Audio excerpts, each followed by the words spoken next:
অর্থাভাবে করা যায়নি প্রাক জরিপ মৌসুমি জরিপটি, তাই পদক্ষেপ নিতে না পারায় ডেঙ্গুর চরম ঝুঁকিতে ঢাকার 2 সিটির 13টি ওয়ার্ড। ঢাকার বাইরে নাজুক পরিস্থিতি বরগুনা সহ 5টি জেলার। স্বাস্থ্য অধিদপ্তর জানিয়েছে, ডেঙ্গুতে বিশ্বের সর্বোচ্চ মৃত্যুহার বাংলাদেশে, যাকে লজ্জাজনক বলছেন সংস্থাটির মহাপরিচালক। ডেঙ্গু, করোনা একই সময়ে 2 রোগের প্রকোপে চরম ঝুঁকিতে সাধারণ মানুষ। এবার ডেঙ্গুর আগাম সতর্কবার্তা দিতে পারেনি স্বাস্থ্য অধিদপ্তর। রাজনৈতিক পট পরিবর্তন আর অর্থের অভাবে ঠিক সময়ে করা যায়নি প্রাক মৌসুম জরিপ। আমাকে 8-10 জন লোকের যদি আমি একটা মিটিং করি, হ্যাঁ, সেটা আসলে নিজের পকেট থেকে করে খুব বেশি দিন কন্টিনিউ করা যাবে না। আমার ফান্ড একদম জিরো।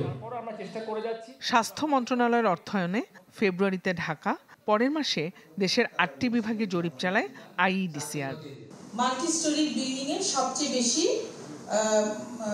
মসকিউটো ব্রিডিং প্লেস পাওয়া গেছে। বুধবার সেই জরিপের আদ্যপান্ত তুলে ধরে আইইডিসিআর। জানানো হয়, ঢাকার 2 সিটির 13টি ওয়ার্ড ডেঙ্গুর সর্বোচ্চ ঝুঁকিতে। রাজধানীর বাইরে নাজুক পরিস্থিতি বরগুনা, ঝিনাইদহ, মাগুরা, পিরোজপুর ও পটুয়াখালীর। ঝিনাইদহ এবং মাগুরা দেখি তাহলে 60 এবং 55, মানে এটা কত করবে? এটা অনেক হাই, তাই না? বুটো ইন্ডেক্সের কথা যদি আমরা খেয়াল করি, এই 2 জায়গায় অনেক হাই। এবং পিরোজপুরে 20 আর পটুয়াখালী সিটি মিউনিসিপ্যালিটি এরিয়াতে 19.26 বুটো ইন্ডেক্স। সংস্থাটি জানায়, সুপেয় পানির অভাব মেটাতে পানি ধরে রাখার প্রবণতায় বরগুনায় বেড়েছে এডিসের প্রকোপ। ওরা খাওয়ার জন্য পানি জমিয়ে রাখে, যেহেতু সল্ট ওয়াটার বেশি, পানি জমিয়ে রাখে। এই জমা পানিটাকে মনে করা হচ্ছে যে একটা ডেঙ্গির একটা উৎস মনে করা হচ্ছে এখানে।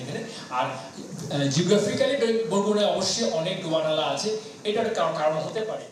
স্বাস্থ্য অধিদপ্তরের মহাপরিচালক বলেন, এত প্রাণহানির পরও সচেতনতা বাড়েনি মানুষের মাঝে। অত্যন্ত দুঃখজনক, বিশ্বের সবচেয়ে বেশি মর্টালিটি আমাদের দেশে। সো আমাদের এই বিষয়ে আসলে বিষয়টা অত্যন্ত লজ্জাজনক হলেও আমরা যে খুব বেশি অ্যাকচুয়ালি অ্যাক্টিভ ইমপ্লিমেন্টেশন, যেটার কারণে আমাদের এই পরিস্থিতি থেকে উত্তরণ হচ্ছে, সেটা আসলে ফলপ্রসূ এবং দৃশ্যমান হয়নি এখনো।